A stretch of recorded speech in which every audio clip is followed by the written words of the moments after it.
Okay, in a way, the case that we're about to talk about was kind of the foundation or inspiration for this entire event this weekend. So we're very happy. Ruben and I have been walking around like proud parents, right? Just giving birth, and with the assistance of all the fine folks here in Presidio, Brad Newton, and Charlie Angel, and the city, all of the city officials, the mayor. So we're very thankful. When we came down here doing research initially about 6 years ago, Ruben and I were driving around Presidio one day looking for a place to eat, actually. And I told Ruben, wouldn't it be nice if someday we could have something based on Mexico's Roswell here in Presidio, which is the closest place in the largest town on the Texas side to where this happened, by the way, in case anyone's wondering why Presidio. Of course, Ojinaga, right across the river, is also the closest place in terms of Mexico to the site. So we were driving around and I told him, wouldn't it be nice if someday we have some kind of event to commemorate the Mexico's Roswell case? And then a few months ago, earlier this year, Brad Newton called us kind of out of the blue. He had just recently found out about the case. He had found out about our book. He ordered a copy and he read it, and he was very excited. And so that's the reason we're here today, and we're very happy. We've had a great weekend. Okay, so what I'd like to do is kind of take you back in time to 6 years ago when Ruben and I first started working on the case. And we're going to tell you how it developed. We're going to show you some video clips of some of the work we did with the TV channels on Mexico's Roswell. And then we're going to, after that, after we show you that part of it, then we're going to take you through the case step by step so that you understand what we know about what happened in what sequence and the things that we have found out about that since 2005 when we first started on this. So first of all, though, there's of the shows, all the shows we've done about Mexico's Roswell, I like the opening from the UFO Hunters program about it on the History Channel. So I'm going to show you this short clip. It's really cool. It's got UFOs zooming across the sky and very exciting.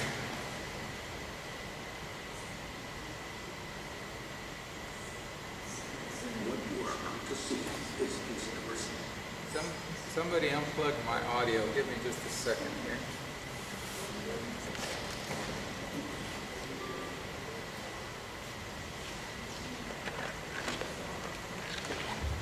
Well, Noe is just setting up the audio. Again, thank you very much for joining us. We're hoping that next year, that there will be another event next year. That'll be a larger event. We're going to be also working very closely with our friends in Ojinaga with the Mexican investigators. There were 3 separate groups that all worked together last night there in the city of Ojinaga.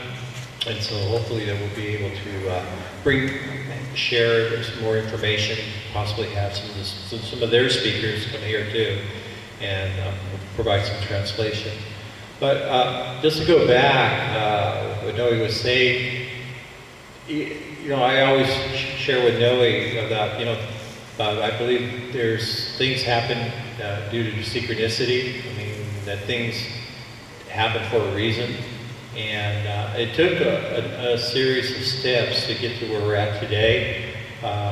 Both Stanton Friedman and I had a chance to speak in Chihuahua City in the year 2003 at a conference. And from there, we started developing a network.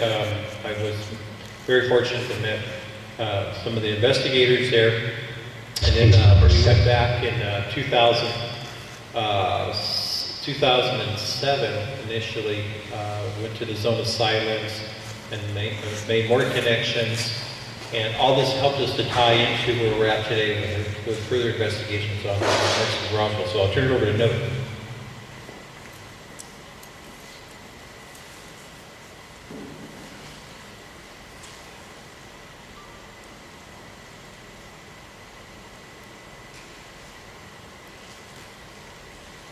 Okay, whenever I get in a jam, I can count on Ruben stepping in. Thank you.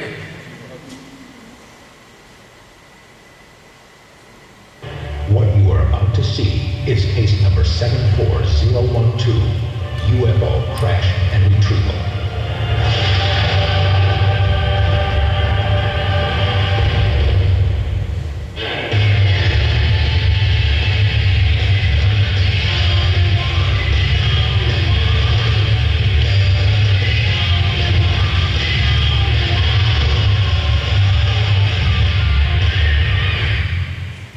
So a very exciting opening to the show. We had a great time working with Bill Burns and all of the guys from the UFO Hunters show. Did they give a fair and accurate representation of the case, Mexico's Roswell, in our book? People always ask us, okay, it was a little bit sensationalized in places, made to be more exciting and appealing to the television audience. Ratings count, advertisers want viewers. And so, yes, they did, shall we say, enhance the story. But generally speaking, it was a credible job of presenting the story. So we're going to talk about the incident itself, and we're going to go back in time to 2005 when the very first television segment about this case was shown on the History Channel, a show called UFO Files. So we're going to show this short clip.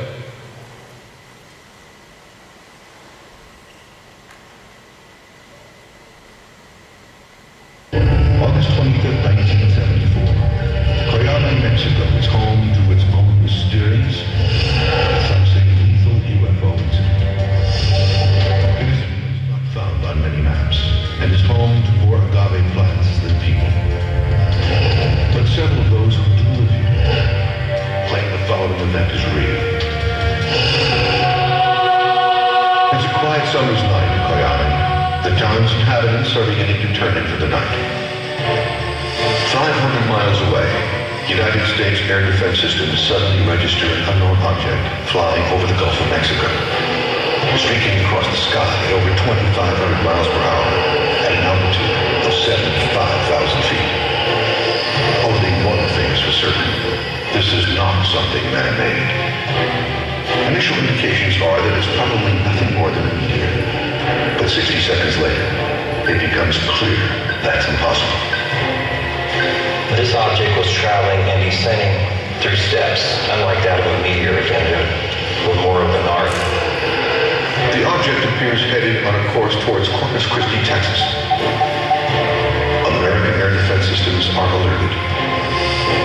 Suddenly, the unidentified flying object veers left and enters Mexican airspace, just 40 miles south of Brownsville, Texas.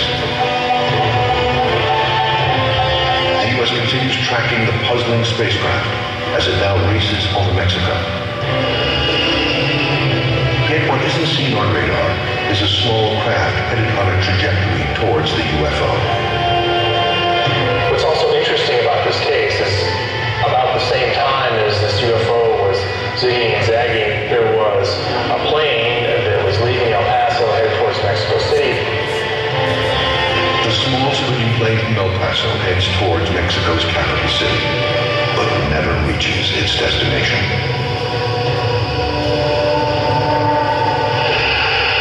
At the same time, the American military watches as their unidentified flying object disappears from radar. It appears that the unthinkable has happened. There's an assumption that there was a collision of some type where both the craft and the plane had collided. The following morning, 9 hours after the civilian plane disappeared over the desert, a Mexican recovery team hunts for the downed craft. Across the border, American intelligence listens in. The Americans intercept a Mexican military radio report. The wreckage of the missing plane has been spotted just outside Cuyama. Moments later, another report shockingly announces the sighting of a second. But this is no plane. The Mexican recovery team finds a sort of a silver-shaped plastic disc some 16 feet 5 inches by 5 feet thick, convex on both sides, sort of like a saucer. The saucer's surface has the appearance of polished steel. It has no markings, no lights, and there are no bodies inside. However, it does appear to be damaged in 2 spots, possibly caused by a collision with a civilian plane and then falling to the ground. Immediately, Mexican officials declared radio silence on all search activities. Meanwhile, U.S. officials reached out to the Mexican government, offering assistance in the recovery. Their offer is met with a denial. The Mexican government denied it. They said, no, all we have is just a plane wreckage. While the Mexican team collects the crash debris, the United States is busy assembling their own elite recovery force at Fort Bliss, Texas. The team includes 4 helicopters, 3 small Hueys, and a large Sea Stallion. The team is placed on standby while U.S. surveillance scopes out the situation. The U.S. was keeping tabs again through its spy, or what I call the spy surveillance network, through their satellite surveillance as well as airplanes that were flying over at low altitude. American surveillance reveals that the Mexicans had placed the UFO on a flatbed truck and moved from the crash site. Then some say satellite photos were taken that reveal a startling discovery. The Mexican convoy has stopped, and something has gone wrong. They were able to see there were a number of dead bodies, so which led them to believe that something extraordinary had happened. U.S. officials greenlight their rescue team. 4 helicopters depart Fort Bliss. One of the things that seems obvious in this case is that the government, the U.S. government, responded very expertly, very quickly, and very organized. They had this team that assembled in Fort Bliss, and in no time were down there on site recovering this. They've done this before. But nothing will prepare the Americans for what they are about to find. Dressed in bioprotection suits, the American soldiers approach the silent convoy and find all the Mexicans dead. There is no time to investigate what killed the Mexican team, but UFO researchers have their theories. They somehow came in contact with a lethal agent, a bacteriological agent that was from out of this world, or an extraterrestrial biological agent of some sort that killed them, which is my favorite theory. The U.S. recovery team quickly tends to business. It finds the 16-foot wide silver UFO strapped to the back of a flatbed truck. The straps are reconfigured and connected to a cargo cable from the Sea Stallion helicopter. Safely secured, the estimated 1,500-pound disc is lifted up and headed back to the U.S. With the saucer gone, the team immediately turns their attention to the remaining evidence. The plane wreckage, vehicles from the convoy, and Mexican team bodies are gathered. They gathered the debris, the bodies from the Mexican recovery team, and they exploded them with high explosives. The reason why is to hide the evidence. Their work done, the recovery team heads back to base. Where the UFO was taken is unknown. Some have speculated it landed Fort Bliss or Wright-Patterson Air Force Base. If this 1974 UFO crash was real, there was no evidence to prove it.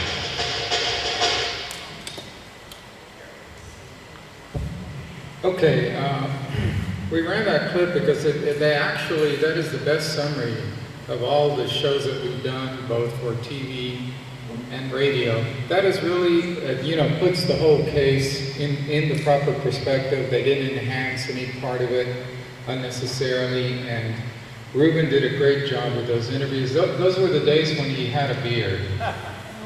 And I'm 5 years younger now. 5 years younger, too. yeah, he was older then. Okay. So what we're going to do now is just break the case down into its component parts so that we can tell you exactly what happened, more or less, moment by moment, and also talk about some of the new developments in the case.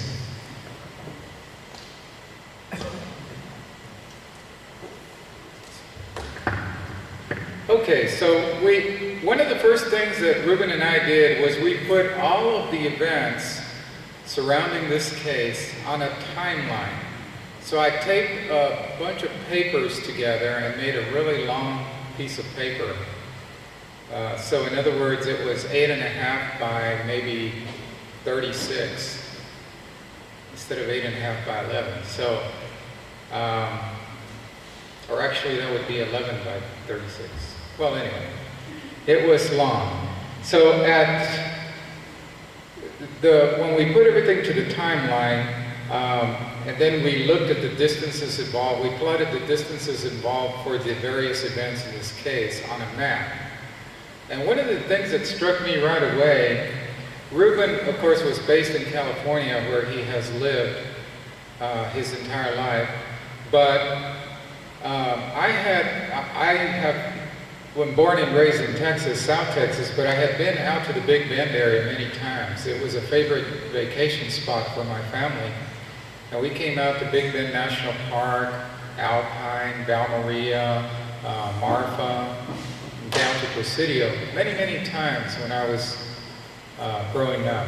And so I knew the names of all of the places here and the geography. When I saw the information about this case in the form of the so-called Deneb report, which is a primary document about this, I could tell that if this was a hoax, it was a finely detailed, fantastic job that somebody did, and they made sure to verify every single location, the number of miles between locations, how much time it would take to travel from one to the other.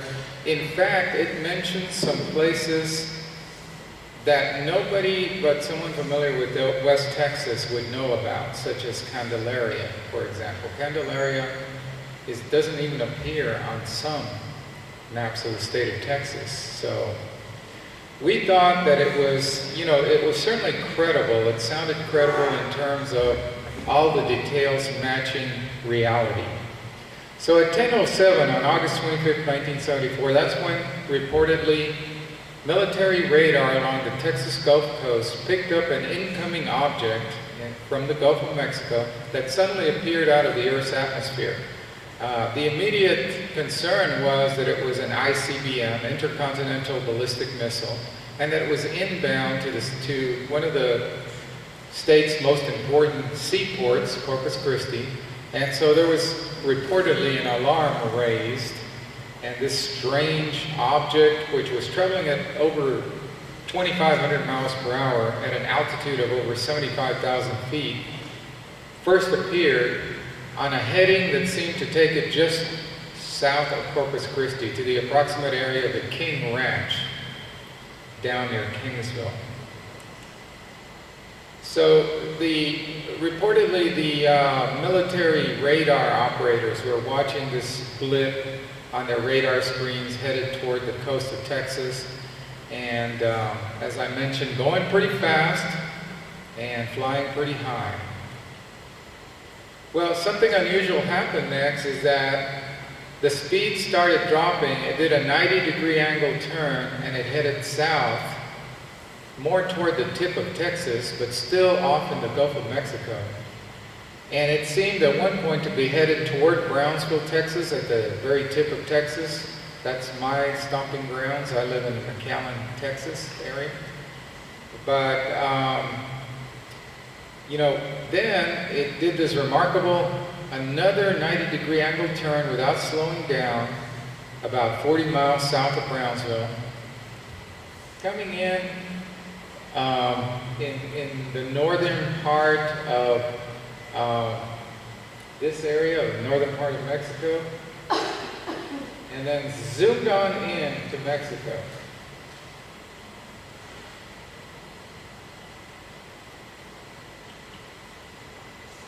So the interesting thing about this is that the object more or less followed the Rio Grande River all along, but remaining on the Mexican side.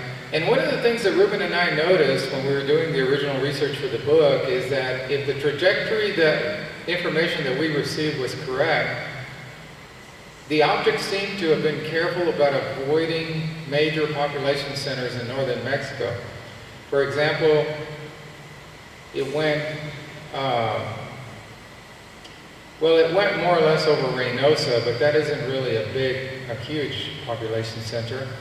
It went south of Nuevo Laredo, and then it hit the area of Mexico which is known as Zona del Silencio, which is the border of Coahuila and Chihuahua and Durango right in there. That's called Mexico Zone of Silence. And interesting that the heading took it over that area. And so the object continued up the Rio Grande River, headed this way actually, right where we are tonight.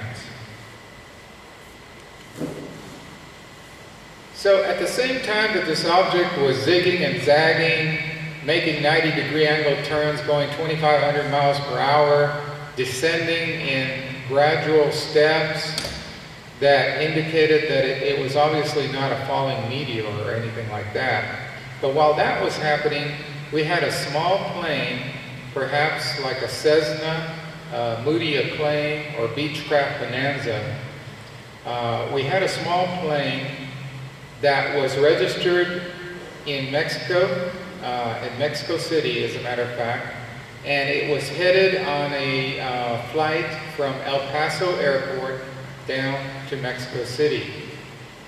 And the small plane, its course took it, and it went down the river a little bit and then was turning south in the area of Coyame, el municipio de Coyame in Chihuahua. And of course, unfortunately for the pilot and whoever else was on board that small plane, the plane turned right into the path of this fast-moving UFO. So we have impact at approximately 10:30 p.m. Texas time, and it occurred approximately between 30 and 40 miles from here, northwest of here, roughly across the Rio Grande River from Candelaria, the Candelaria Ruidosa area, and maybe 15 or 20 miles in from the river there. So the two radar blips became one in the skies over the area of Coyame.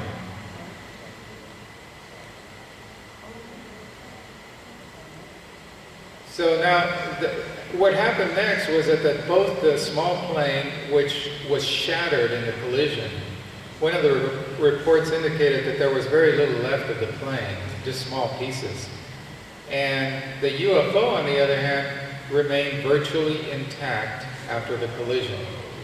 And it, based on our computations of the trajectories involved, the distances, the mileages, the place names mentioned in the briefing document, it appeared to us that the crash occurred in an area known as El Llano, which is northeast of the small town of Coyame. And once again, it's across the Rio Grande from the Ruidosa, Candelaria area. So we're talking about approximately where you see this yellow shade. Excuse me, just one second.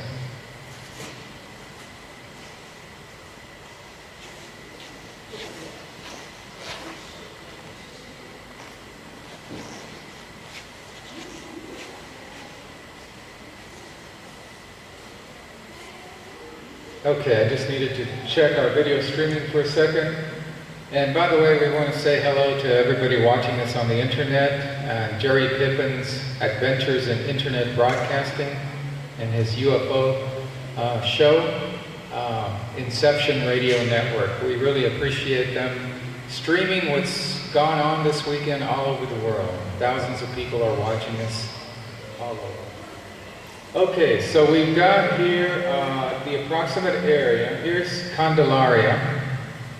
Of course, Presidio is down here, right about where I'm shining the laser. And up here is Candelaria. And then right across is this area known as El Llano. Now we don't have the exact spot, but we have the general area where we believe this occurred. And when this information first came out 6 years ago, we had no idea that we'd run across eyewitnesses on the Texas side. Oops.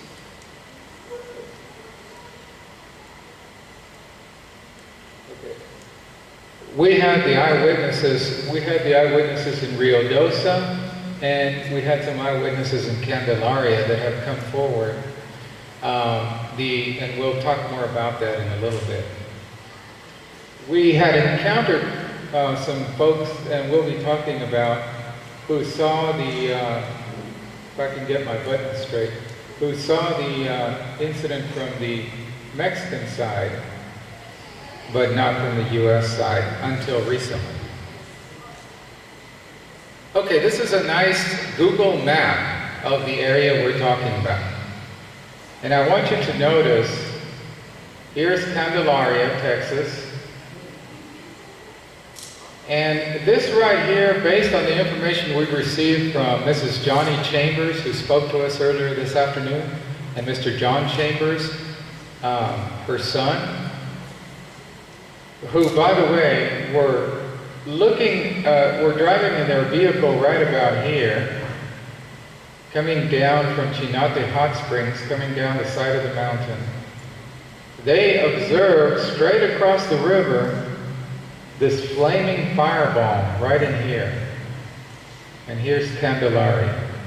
This is the Rio Grande River coming right through there. So when the Mexican soldiers, reportedly when they went out to the scene, they were expecting to, find a crashed plane. They waited until the next day. This happened at 10:30 p.m. They waited until daybreak, because obviously out in the middle of the desert, there's no illumination. There's a lot of dangers lurking. It's not easy terrain. And so they waited until the next day to go actually looking for the plane crash. But that's when they found not just a crashed plane, but they reportedly found this silver disc. So the description of this, it's a small silver disc, about 16 feet 5 inches in diameter, no windows or doors, and 5 feet tall, and convex. It was slightly damaged at 2 places, according to the eyewitness reports. A jagged hole on one end, a 24-inch diameter dent on the other side. People say that's a pretty small UFO. Well, actually, Ruben and I have uncovered many other sightings, especially many in Mexico, where a craft of this size was involved and of almost this exact description, including a very famous case in ufology in Mexico that occurred 9 months after Coyame, where an airplane pilot flying to Mexico City also encountered, how many were there? 3? There are 3 UFOs that fit almost exactly this description. And they flew up around his plane, and they actually made contact with his plane at one point. It caused all his instruments to fail, and yet either some kind of energy from the unknown craft or something kept him aloft and kept him in the air. And while all this was happening, there was this panicked cry for help.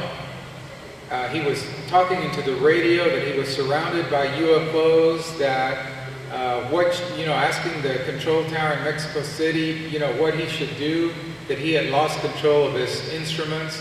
And Ruben, I believe you may have that recording with you. We'll play it in a little bit, but it's fairly dramatic. And he was obviously undergoing some kind of very traumatic experience. But anyway, that was just in response to the statement that people often tell us that this is kind of a small UFO. Well, actually, there have been many cases where the UFOs are right about this size. Could they be probes? Could the beings in them be smaller than us? We don't know the answers to those questions, but we do have small UFOs. So the story goes that the U.S. assembled a quick strike recovery team at Fort Bliss in El Paso, which they brought in these experts from all over the country who flew in on a moment's notice. We are told that the military maintains a checklist of individuals who can be brought together in a very short period of time at one specific staging area, and they can go in and make a recovery of this nature. So this team, which was headed by the CIA, was assembled at Fort Bliss in El Paso and was quickly brought into play to make this recovery of the crashed UFO.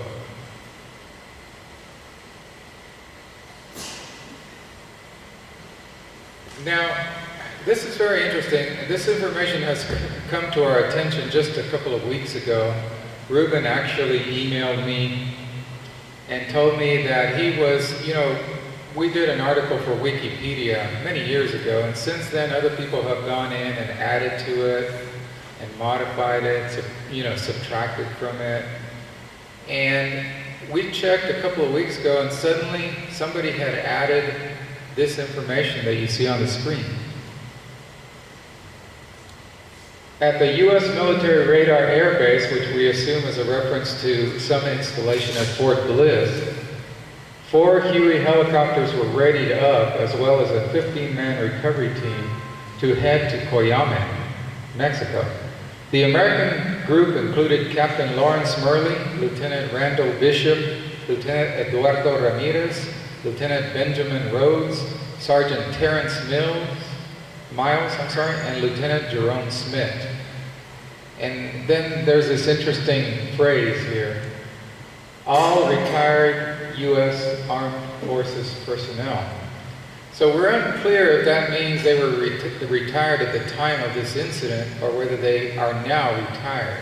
So we're only now starting to do some checking into this, which is a process that takes time. The group entered Mexico surreptitiously after interception of a Mexican radio communication giving away the location of the crash site. So this is an unconfirmed anonymous posting on Wikipedia, and people tell me, a lot of times Wikipedia is not very reliable because most anyone can go on there and post stuff and edit stuff and change stuff around. But the interesting thing about this is it's only been a couple of weeks since we found it, but it's been on there for a few months and subject to editorial review by the people that volunteer their time with Wikipedia. And I checked into it, trying to find the source of the posting, but it's an anonymous posting. And when I emailed the Wikipedia people, they said, look, we're a volunteer group. Everybody contributes, everybody edits. We can't help you with that. You're welcome to make a posting in our forum, and maybe somebody will contact you. So if by chance anybody here has ever heard of any of these individuals who might have been serving in the military around 1974, please let us know. We're only now starting to do research on that.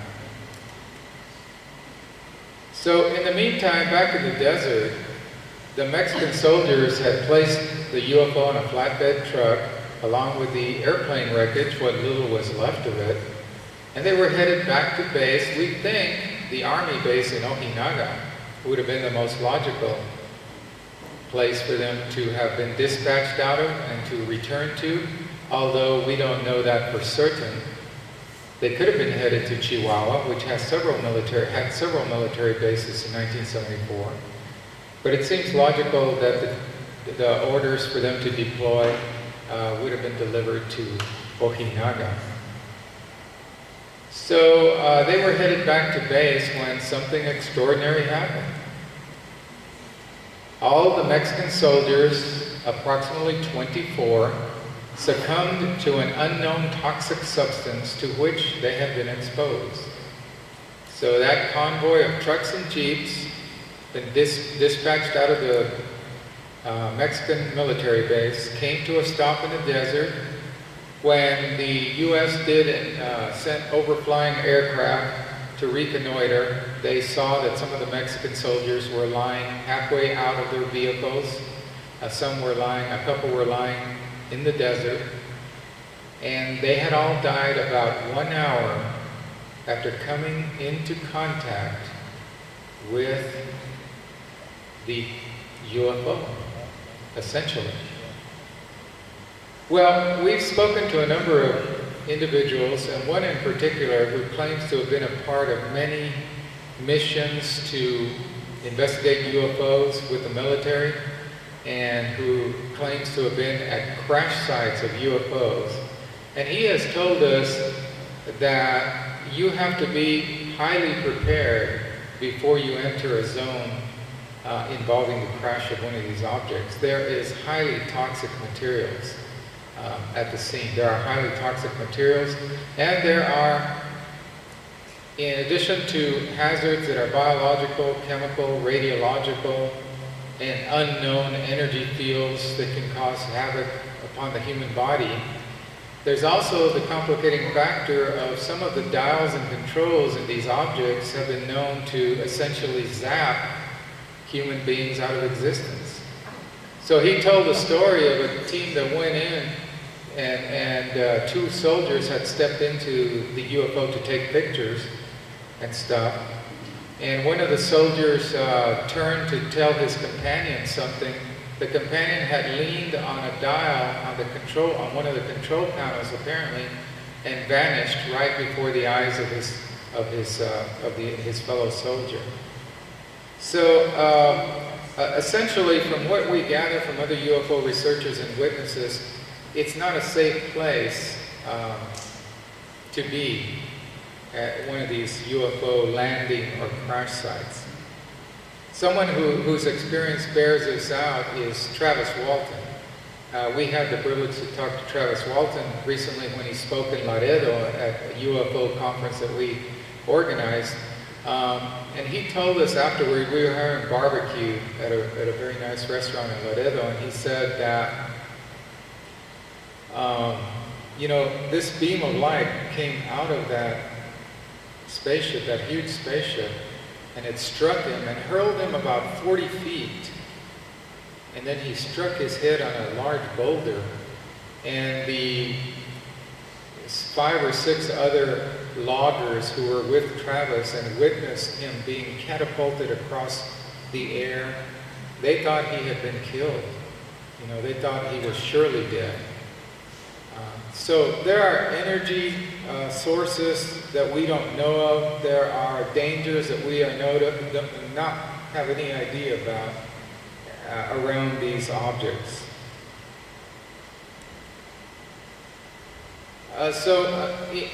Another thing that's been added to the Wikipedia article, and we're following through on these with the Mexican UFO investigators, Mr. Gilberto Rivera, who spoke last night in Ojinaga, and some of his fellow investigators from Mexico. We want to know if this information could actually be accurate. A short distance from the wreckage was an olive green Jeep belonging to the Mexican military and containing the bodies of 4 Mexican soldiers in it.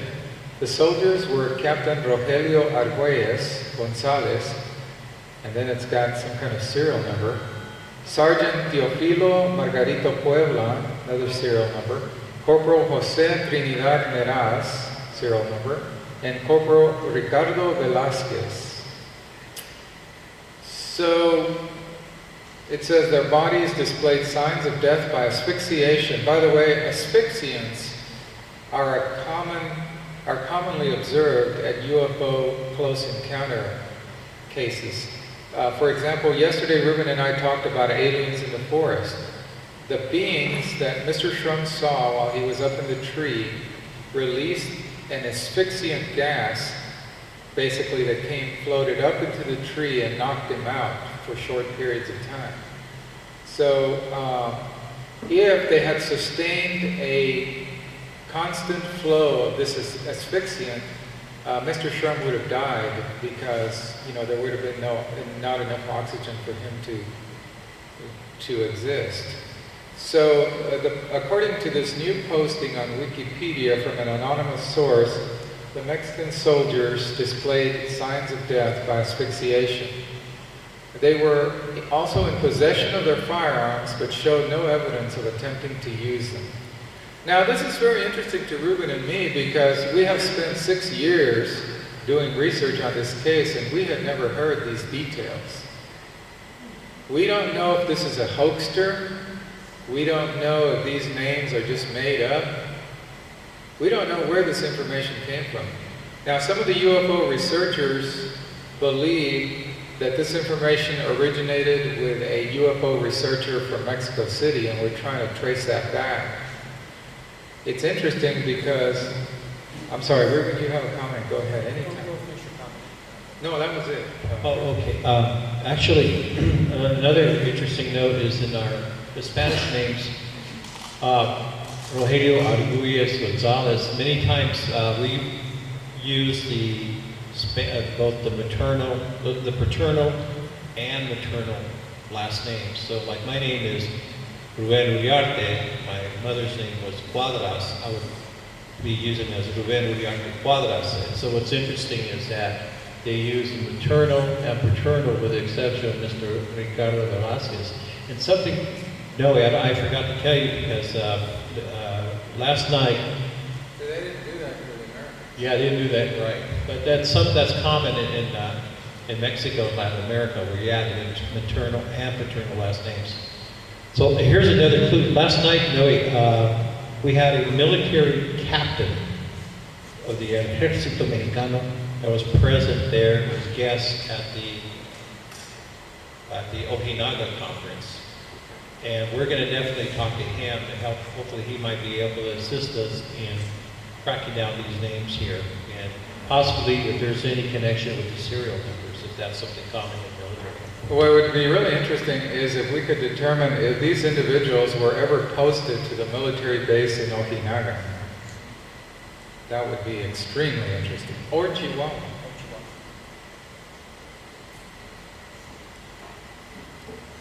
So the convoy of Mexican soldiers stopped dead in its tracks, and U.S. overflying aircraft and surveillance satellites determined that they were not moving, and that it seemed that there were bodies stretched out on the desert sand. And all of this had taken place approximately 20 miles from the border with Texas.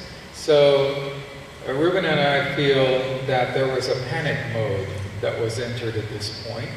You have an unknown contaminant that has caused an almost immediate death of 24 men within 20 miles of the border with the United States. Some action had to be taken. So the U.S. rescue team received the green light to go in. They were on the ready at Fort Bliss at a secret location northeast of the main military installation.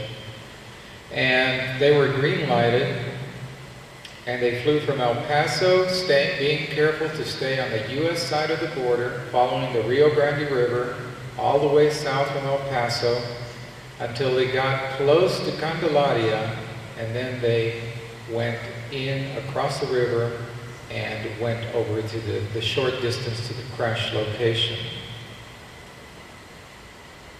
So the crash recovery team consisted of 3 Vietnam-era Huey helicopters and a massive cargo helicopter, we think a Sea Stallion, although the testimony on that is not completely certain.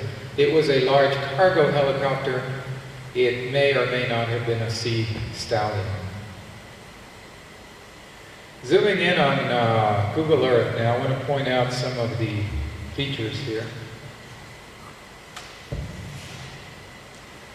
Okay, so the convoy from El Paso, the convoy of helicopters, came on down the Rio Grande, and at some point just north of Candelaria, they went across the river. Here's the Rio Grande. So at some point near Candelaria, they went across, and they came on down to this area, which is known as El Llano.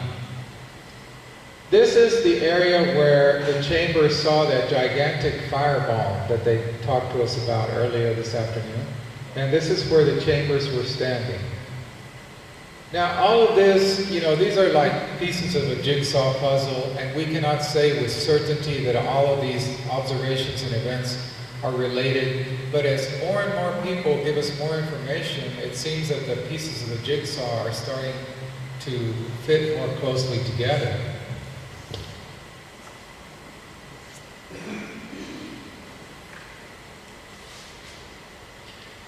My friend Brad in black violated the sacred oath of the MIBs by going up in the air and taking pictures of the El Llano area recently. Brad, have you got your memory eliminator, neutralizer? I used to know myself. You're going to need to wipe everybody after this, but I've got my sunglasses here. We're going to have to raise your mic. So Brad went up in a plane. Who was your pilot that day, Brad? Our airport manager, Chase Snyder. Chase Snodgrass. And is Marco still offering tours today, Brad, to your knowledge? I haven't heard from him, but I'm sure if they wanted to go... He left his number here? Anytime. Yeah, if anybody wants to be brave and take the plunge and say, what the heck, life is short anyway, and go up in the air with Marco's a retired National Park Ranger who's an aviation enthusiast, and he brought a Cessna down here, and he's taking folks up in the air to overfly this area and to look at other scenic wonders. And it's very reasonably priced, I thought. Even after the conference, it's rioaviation.com. Rioaviation.com. Right. Go to this website and super good pilot. So anyway, Marcos was not the one who took Brad that day, but Mr. Snodgrass did. And they took these fantastic series of pictures. This is the El Llano area, right, Brad? Yes. And I kind of put two pictures together that he took, and it gives you a sense of the isolation. Ruben and I have been on the other side of the river. We went on a all-terrain vehicle excursion out to the site from the Mexican side, and then we're hoping to go up there tomorrow from the Texas side.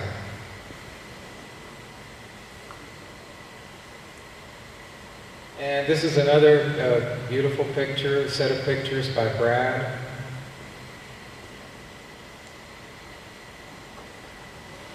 And what's so interesting about El Llano, if you look at it on the satellite imagery from Google, you'll notice that it looks white or pale, almost like desert sand from up in the sky.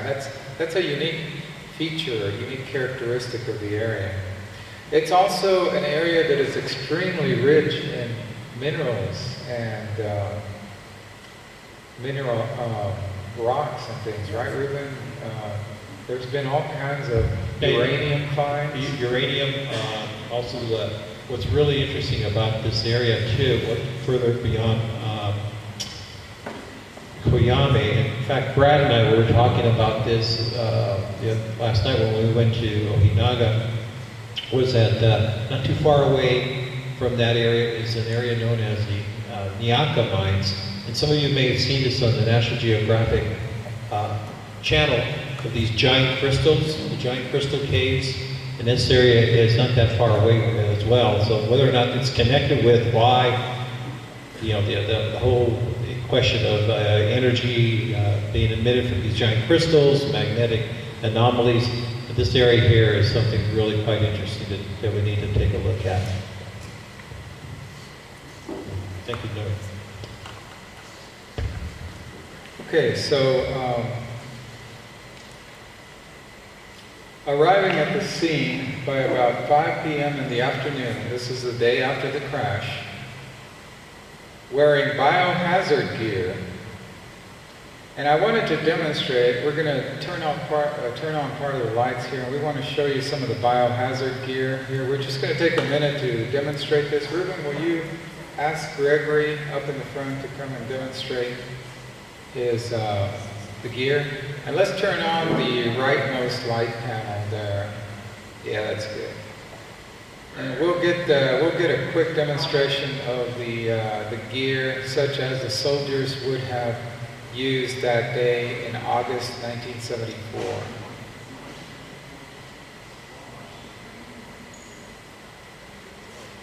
Gregory is coming, and he's our expert on biohazard gear, former Marine, and he brought a lot of the gear with him today to show us. And is he not around, Ruben?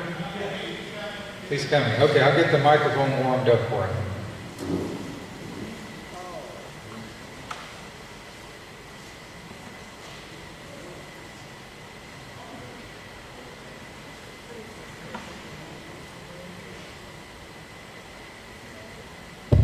We actually wanted Gregory to actually walk in wearing this stuff, but he had so many other duties he couldn't do that. And besides, it's hard to breathe in those things, isn't it, Greg? Very nice. No, it's actually pretty nice. It's pretty nice. Okay. You want? After it then falls apart. Primarily what we have here, this is a newer version. There's even a newer one out that our tax dollars paid for, but this is the M40A1 gas mask that we've been using since the mid-'80s to just recently during the Iraq War. This is a speaker that goes on the front. Very rare to find these. This is a,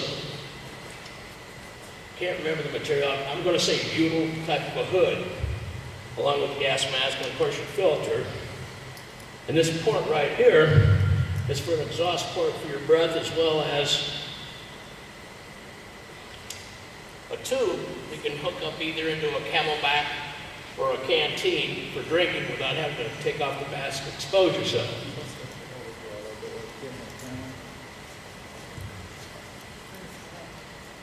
And what Brad's bringing me right now are several different decontamination kits that they use.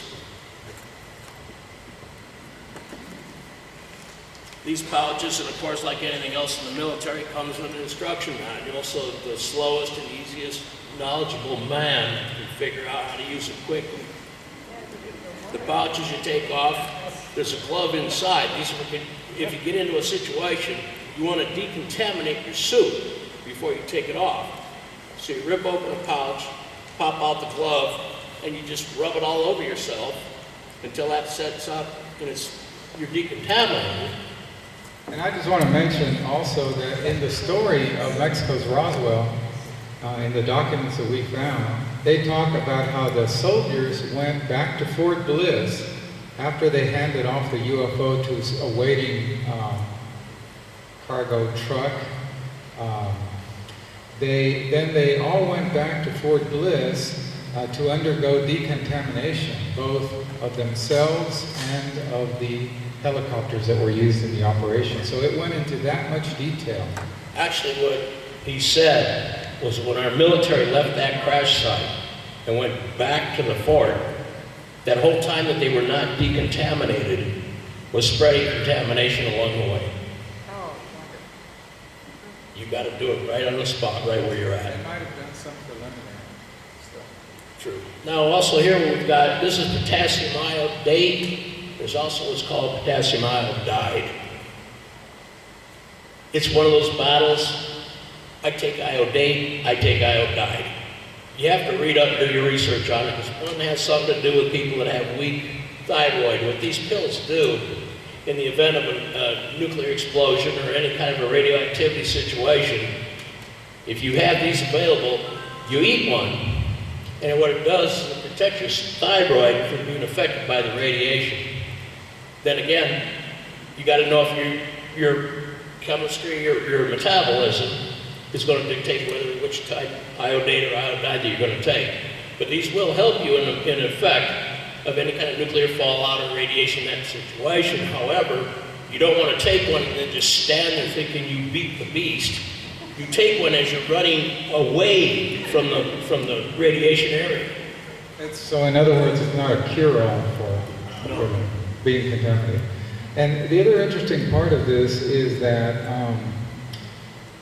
what I also wanted to ask is that obviously the Mexican soldiers that went to the scene, they had no kind of biohazard gear at all. They had none of this gear.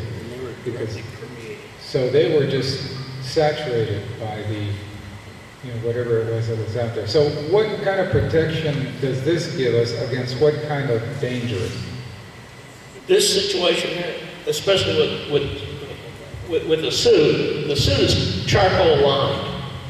That alone protects your perspiration, your body odors and everything from getting out, which also keeps it sealed in, which also stops radiation from coming in. Along with that suit, and of course you got your chemical gloves, your hood, your mask. The first thing you want to protect is your breathing. The second thing you want to protect is your eyesight. So of course the mask always goes on first. If you have a hood, you pull your hood down, then you go for the rest of the gear. I don't know if anybody's ever seen the HBO miniseries Generation Kill, where the Marines went over to Iraq. It tells you quite a bit about the different types of styles of radiation equipment that they wore against the Iraqis, because they were supposed to be weapons of mass destruction and all that. And it gives you a little bit of how it's applied, how you wear it. And of course, they had to wear it for like 3 weeks without taking it off. So, and these suits will last 30 days once you open them up. Do we have any deer hunters in the crowd? Any hunters at all? If you hunt, those are perfect, because what they'll do is they will keep the body odors and scents away from Mother Nature as you go hunting for your turkey or deer, whatever you go for. Brad's bringing over some more gear. Looks like This says biological mask. Yeah. This is basically a brand new filter. Anytime you get a mask with an open filter like that, you dispose this one. You put a new one on. Of course, for the new kind of chemicals and things that are out there, plus chlorine gas, we have a more new and improved filter that you can use. This one will not stand up under that. So a question that Ruben and I get all the time is that, well, were they wearing this protection, we're talking about the U.S. soldiers that went out to the crash site, because of what they could have been exposed to by the UFO, or was it because they were planning to set off a low-yield nuclear weapon to kind of destroy all remaining evidence? And we don't really know which, but obviously something had killed the Mexican soldiers prior to the arrival of the U.S. team. Can I ask a question? Yes, go ahead. Did they set off that explosion at the site of the crash or 20 miles No. away? No, it wasn't 20 miles away. They had, you travel across the desert very, very precariously, especially in a military convoy of that type. You know, they had jeeps and trucks. So they wouldn't have gotten 20 miles away from the where the airborne collision occurred. It was 5 miles. A few miles away. Okay, so the one explosion then would have taken care of the soldiers' contamination and the airplane. That's it in theory, and Ruben and I found a document released under the Freedom of Information Act where this is recommended in case of a massive biological or chemical contamination. All right, thank you very much, Gregory. You want to show one more thing? This looks important. Is that the neuralizer? This is the nerve agent. Usually when you get under attack, there's usually a chemical system called anthropine or nerve agent. What you do is it's a 2-step process. You pop one out, put in the other one, and jam it into your leg as soon as possible.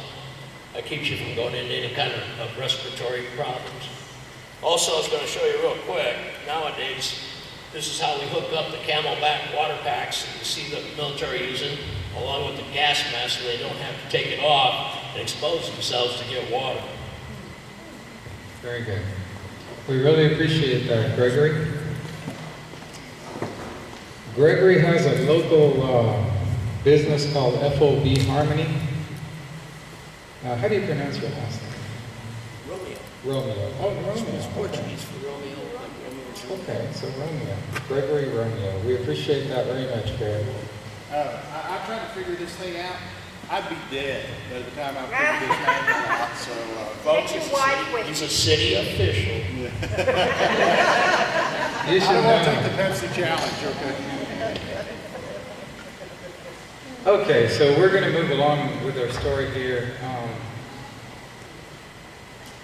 So supposedly near where the original mid-air collision was, the convoy hadn't really gotten that far because it took them a while to tie everything down and get ready to move the convoy. And so they moved across the desert a certain distance. We don't know exactly how much, but perhaps an hour after they first arrived at the UFO crash site, all the soldiers died.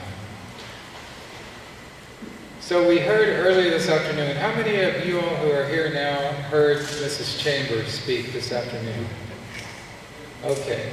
I'm going to briefly summarize that since there were a lot of folks that didn't raise their hands just now. But on the Texas side of where El Llano is, Mrs. Johnny Chambers, who was a longtime educator in Candelaria and Rio Dosa, she taught for 38 years, was honored by the state of Texas as a pioneer school teacher. She taught in a one-room schoolhouse for many of the years, and she is in her 80s, but is still, you know, as all of us could tell by the way she snapped out the information this afternoon, she still remembers vividly and has perfect recall that in 1974 she saw what she called a big explosion in the sky, mostly round. I can see it in my mind, but it's hard to describe. I would say the width of it was about 4 or 5 miles, and of course it was way up and pretty high in the sky. And her son was with her, who was 10 years old in 1974, Mr. John Chambers. He says, all of a sudden, a big old glow, fireball-looking thing appeared over the mountain. We stopped and watched it for a while. It was quite a fireball. So I want to set the stage about where these witnesses were. Here is where we are right now, Presidio. Here's Rio Dosa. Here's Candelaria. Here's El Llano. And this is about where the explosion took place, and the fireball or smoke cloud, however you want to call it, was rising up, and they were looking over this ridge of mountains which fronts the Rio Grande, and their position was right here. Mrs. Chambers and her son were right about here. So they were looking directly across the Rio Grande River in a straight line as they were coming down the mountain. And it was approximately 4 to 5 miles in width, what they saw. This is an actual picture that Brad Newton took on a trip about a week or so ago out to the area. He took John Chambers with him, and they stopped right at the point on Hot Springs Road, right at the point where Mrs. Chambers and he saw that fireball in 1974, and Brad snapped this picture right here. So this was the actual mountain ridge behind which rose up this tremendous fireball. And just another view. And then we have this computer simulation, and Mrs. Chambers hadn't seen it until earlier this afternoon when she came in to talk to us. And when we showed her this picture, we could see on her face that it made an immediate impression. And she said, that's exactly what I saw, except maybe the coloration might have been a little different. She says she saw purple in it. So here is this is the actual mountain ridge that from the picture that Brad took, and this is a computer simulation of a blast, and this is what it looked like, and it persisted for 20 to 30 minutes as Mrs. Chambers and her son worked their way down the side of the mountain. So that's a pretty impressive sight. And as she told us earlier this afternoon, I was amazed that nobody ever mentioned it. We saw nothing in the paper about it. Nobody said anything.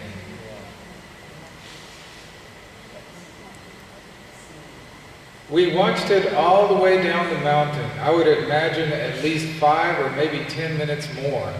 We didn't keep driving at regular speed. We slowed down and kept watching it. It was fist-sized, according to John Chambers. It was fist-sized from his viewpoint, like if you hold your fist away from you, maybe a little bit bigger even. It was quite a fireball. It was darker in the middle and radiated out from there. It was between orange and reddish. And it wasn't really fire red, blazing red, but it had a little orange in it. But right in the center, it was red. It seemed like the center was a little brighter. It was bright red around the center and kind of orange around the edges. It didn't move up or down. It stayed up there for quite a while. And then a statement which kind of made a big impression on me. We thought it was a fire. We had seen many fires many times before on the other side of the mountain, and you could see it glow at night. But not like that. It was a different kind of glow. And I've added emphasis to that. It was different from just a fire glow or anything like that. It was like the sun going down on the other side of the mountain is the way my mom and I remember it. It was kind of like the sun going down, but the sun had already gone down, so it was almost like the sun coming back up. Well, what's interesting to me about that last phrase, it was almost like the sun coming back up, is we hear that a lot in descriptions of nuclear, bombs going off. So that's a common description there. It seemed to be on the other side of the mountain, and it came up over the top of the mountain. We thought it might be a plane crash. We previously had a military plane crash up at the ranch 10 miles north of Candelaria. A military plane crashed up there on a mountainside. That's what it looked like to me, a huge explosion. I thought a plane had crashed into the mountain. So, as I mentioned earlier, after the crash retrieval by the U.S. team, they came across the Rio Grande near Candelaria before continuing east. John Chambers said that within a day after he and his mom saw this strange fireball in the sky, there was a group of military helicopters moving back into the U.S. from Mexico, including a large twin-rotor helicopter. It was several helicopters, maybe 3 or 4, he said. And this is from someone who had never heard about the Mexico's Roswell case, hadn't seen any of the documentaries, hadn't read the book. People up at Candelaria said they saw them, referring to the helicopters. In those days, there wasn't a whole lot of flying going on. They said that they saw these helicopters. I don't think they were real close to the town, because some of these people lived on ranches away from town. They did see our military helicopters coming back out of Mexico. It was somewhere in that same time frame as the sighting of the fireball, like maybe the next day, or it could have been that same day. So just to conclude the story of the Mexico's Roswell case, after the U.S. team brought it back across the debris of the UFO, they moved it to a secret location, a federal reserve in the Davis Mountains. And then they made a transfer of the materials to a truck convoy, which carried it supposedly to Atlanta first, possibly for analysis by the Centers for Disease Control. And then it ended up at a top secret U.S. government installation, possibly at Wright-Patterson Air Base. And Ruben and I have been out to the municipio of Coyame on numerous occasions, talking about and doing research about this case. And just want to share with you briefly. I want to show you this map of Google Earth. This is the small town of Coyame, which actually is not close, it's not really that close to where this incident happened, but it's used as a reference point. It's sort of like the Roswell UFO crash did not really happen in Roswell. It happened somewhere between 50 and 100 miles away, but everybody refers to it as the Roswell incident. Well, in the same way, Coyame, the small town which is just down the road from Presidio in Mexico, and up here is El Llano, where we believe the mid-air crash actually happened across the river from Candelaria. And we feel that the Mexican recovery team was working its way back down and was somewhere in this area still when they all died.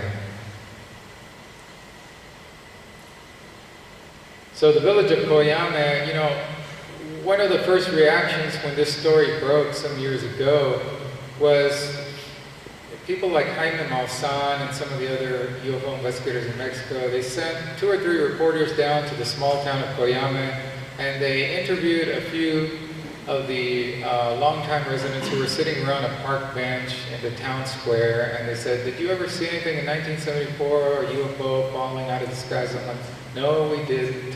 No, there was nothing." And so they declared this to have no substance to it. Well, Ruben and I took a more careful look at what the Deneb report said, and the crash occurred nowhere near to this point. See, Coyame, the municipio or municipality of Coyame would be sort of like a county. And the municipio or municipality of Coyame is actually a huge area encompassing 5,000 square miles. The total population in that 5,000 square miles is only 1,453 people. And you've got mostly cattle ranches, isolated cattle ranches, livestock of various kinds. And so when we say Coyame, when people talk about Coyame being the place where this incident happened, they're talking about the municipality, not the city. So all of the guys that came down, interviewing the people sitting on the park bench in Coyame, you know, they had it totally wrong. This is the small town of Coyame, which is nice to go down there and talk to people that had a lot of UFO sightings themselves, a lot of them. Even the mayor of the town and his wife spoke to us about sightings they've had and sightings that they know about. And so Ruben and I went down there, and we did talk to the people in Coyame, but that's not where the stuff happened. So we took to these desert roads. You know, we headed north from Coyame, and we went out to where we had triangulated that the actual events that we're talking about happened. And along the way, we discovered 2 interesting sites. We discovered the airplane debris field, and we discovered the mystery pit, which I briefly alluded to. We found pieces of the wings, pieces of the rudder. We had pieces of the instrument panel from the crash of a small plane, which might have been a Moody plane or a Beechcraft Bonanza, according to some of the components that we found. We had an expert on aircraft of the 1970s look it over. There were the pieces that were being gathered there together by us when we went down there and did the investigation. We have no way of knowing with any certainty that these are pieces from the plane that collided with the UFO. We're not saying that, but it's interesting that in the approximate location that we had kind of segmented out as being the place where this was possibly likely to have happened, that we found these pieces of a plane in the desert. Yes. No, just want to quickly jump in real quickly, but one of the things that we learned was when we went to the crash site, one of the gentlemen there that Noe, yeah, there, perfect. And this makes it problematic for researchers. The gentleman right there quickly grabs the material and starts stripping it of all the aluminum. And so to recycle. So then I said, gee, that would be problematic for us because who knows, other people may have found the airplane and start stripping it away from for aluminum to recycle, and slowly but surely we may lose the evidence or not be able to detect it. So that was just an observation that we had. So we were like saying, stop, don't take that. We want to at least take some pictures. And he was busy putting it into sacks, and he was going to take it. It was a bonanza for him, you know, and for us, he was making off with what we felt could have been some very important evidence. Okay, so I want to show you this short video clip that appeared on the UFO Hunter show that kind of summarizes the airplane debris field. And they Hollywoodized it a little bit, but not too much. You have the possible collision between a UFO and a small plane. Ruben says that he can probably get us to, because he thinks he's found an actual crash site. If there's an alleged UFO collision with a private aircraft, we might actually find samples or artifacts from the plane and or the unidentified object. Has the team found a crash site Looks like something over here, Bill. of Mexico's Roswell? Did you find it? Yeah, it's over here. No way.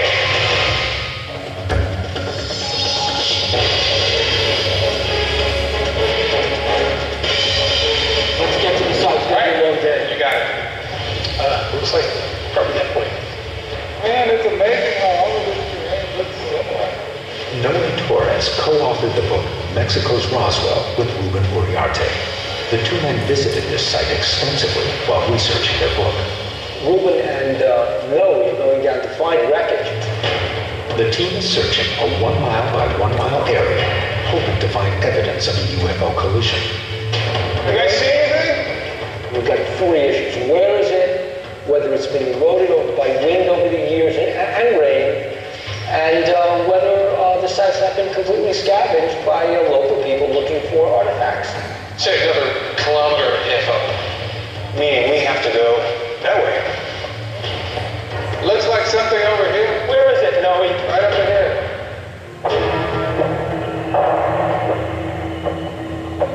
There's stuff all over the place.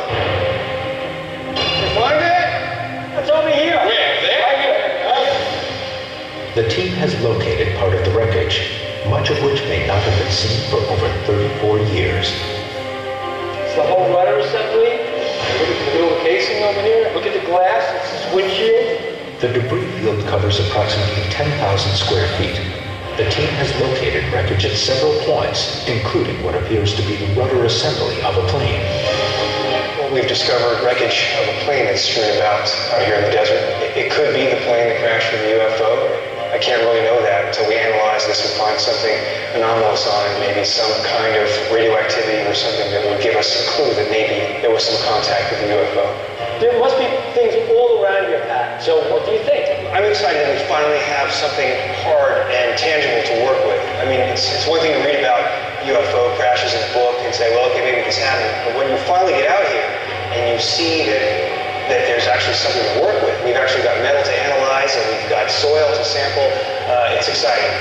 This is what ufologists want. For answers, this is where you want to be. You want to be actually in the field with your hands on some artifacts that may indicate that we've had extraterrestrial contact. There it is, right there in the sand.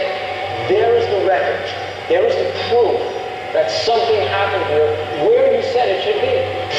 Right now, the trick is going to be working with this debris and seeing if we can get some kind of story of what actually happened.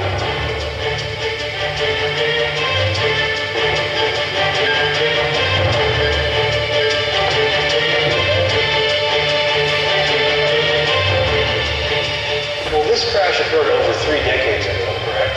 Yes. And this site I was wondering if there's anything left at all, really.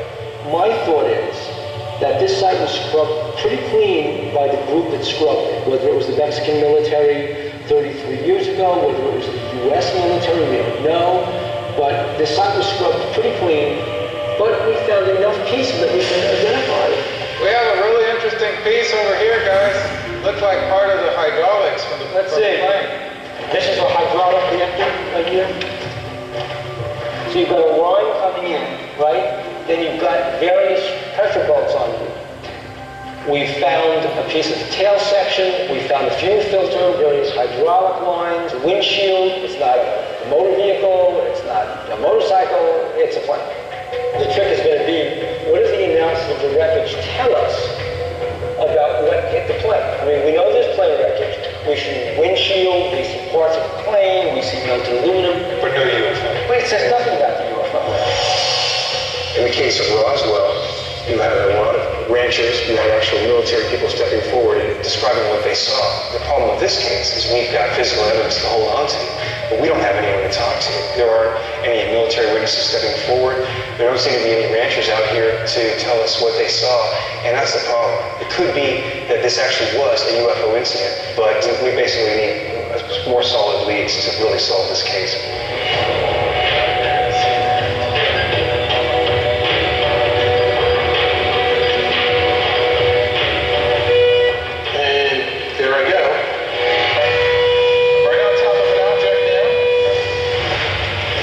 The team has finally found possible evidence of the fatal collision between a plane and a possible UFO.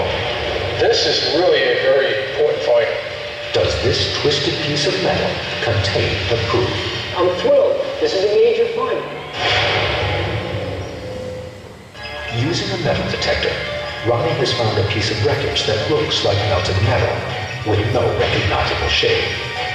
It may be the result of two metals fusing into one. Suddenly, we've gone from theoretical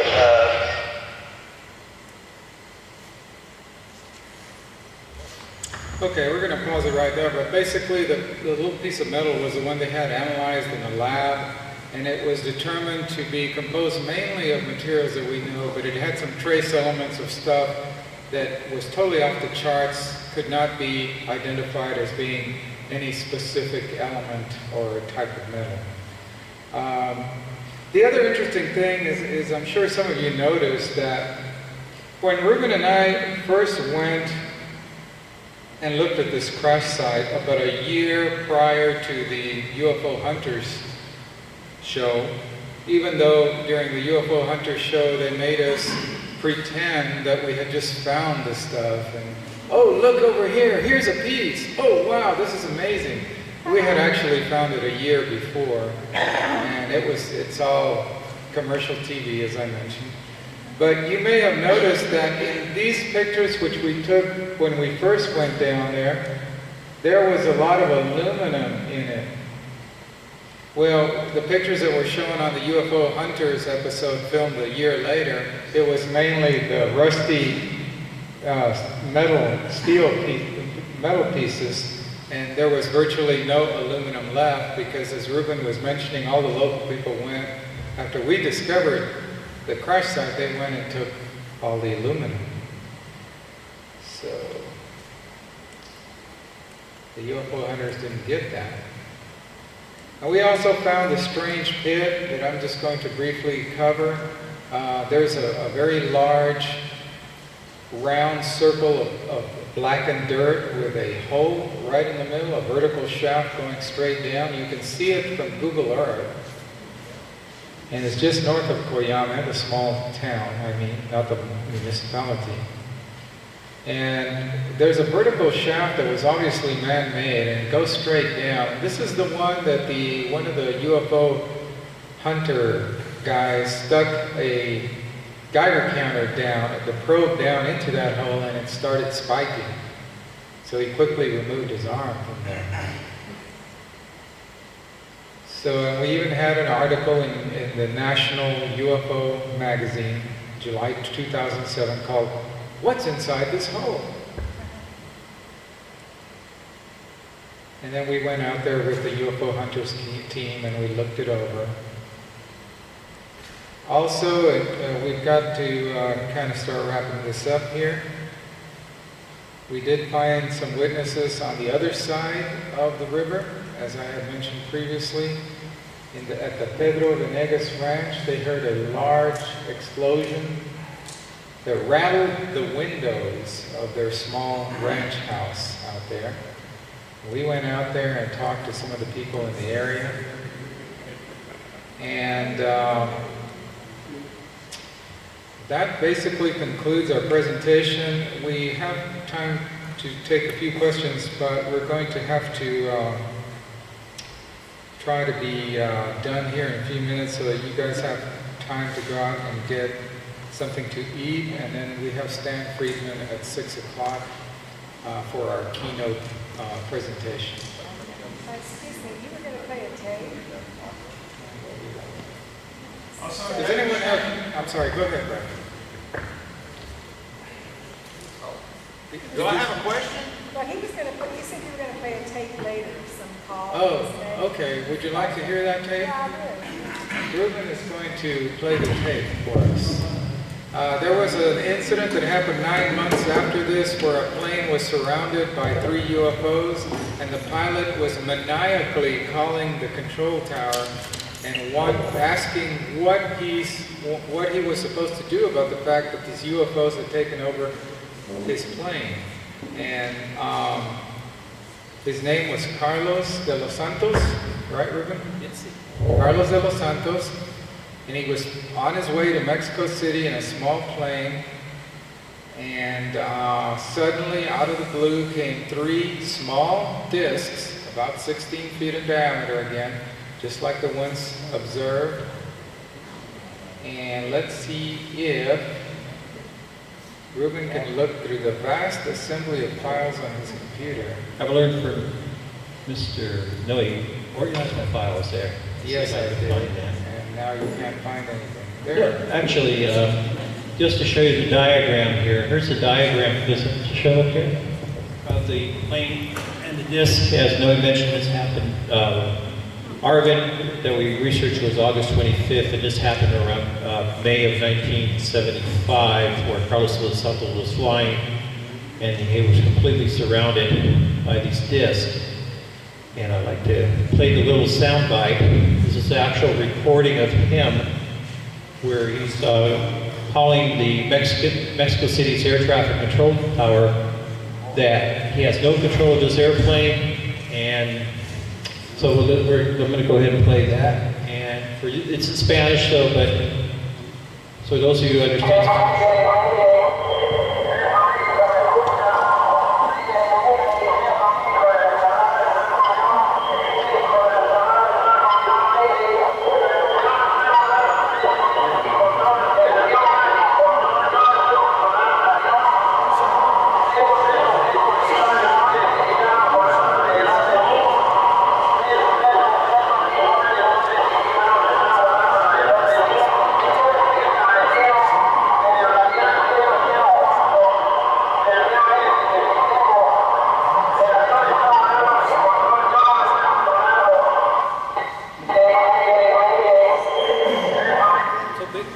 Basically, what he's saying that he's flying, that he has no control of his aircraft, that they have their, he's calling the Mexican air traffic controllers. This is evidence, and this is captured on by the Mexican air traffic controllers. Here was a gentleman that actually had no control of his airplane. There were 3 UFOs, small disc that correlates back to the Coyame crash, where a small disc collided with an airplane. So as Noe mentioned before, this is one of the pieces of evidence that we've collected where small UFOs and other UFOs have been encountered with airplanes. Well, we ran out of time, and we want to give you enough of a break so that those who would like to come and listen to a little bit of music before Stanton Friedman's lecture, we want to give you enough time to do that. But Ruben and I will be available at our table if anyone has questions. And please, if you can make it back by 5:30 to hear the musical entertainment, Brad has a few words. Well, first of all, I'd like to thank everybody that's participated in the Border Zone International UFO Festival. But I'd also like to recognize Noe and Noe especially. Ruben helped. But Noe, this would not have been possible without your efforts, and I can't thank you enough on behalf of the City of Presidio for bringing this wonderful festival and the tremendous exposure that you and Jerry Pippin and Noe and all the other shows that have lent their support to us. Jerry, I really appreciate you carrying us all this time so that people from around the world can participate with us. And we hope to do this again next year. He tells me looking through the camera. Thank you, folks. Brad, I just want to ask you, many people don't know this, but Noe is a baseball historian. So with the new ballpark that's being built, I'll name it after Noe Torres Baseball Stadium. I have very little to do with that, so.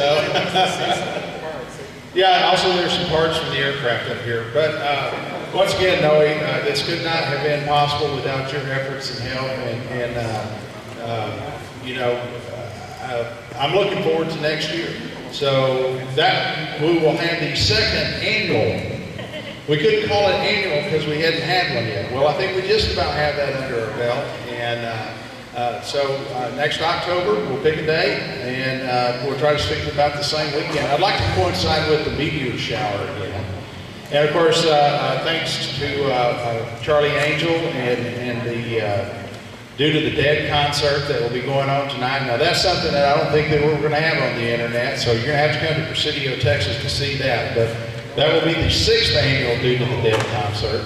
And of course, our friends over at the La Junta Foundation and their environmental efforts that they're doing over there. And if you'd like to know more about that, that's lajuntafoundation.org. Charlie Angel's website is due-to-the-dead.net. And of course, stay tuned all the time for UFOBorderZone.com, because we'll have updates on all the Border Zone events, such as Laredo coming up November 10th, and Edinburgh during March. And we have some other cities that are showing interest as well. So stay tuned, and as you may have already heard, we will have rebroadcasts on the website for your convenience to listen to all the lectures. So thank you very much, and Mr. Carizzo.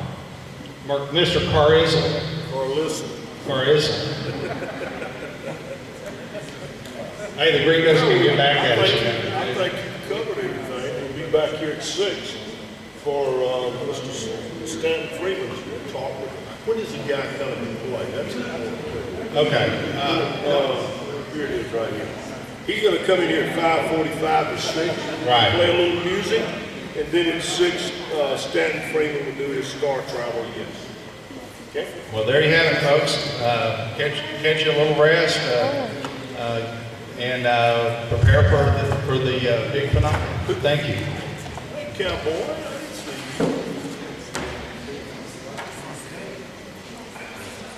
Hey, boys, how y'all doing? How you doing, cowboy? That's Carrie. Look just like your mama. You do. You do.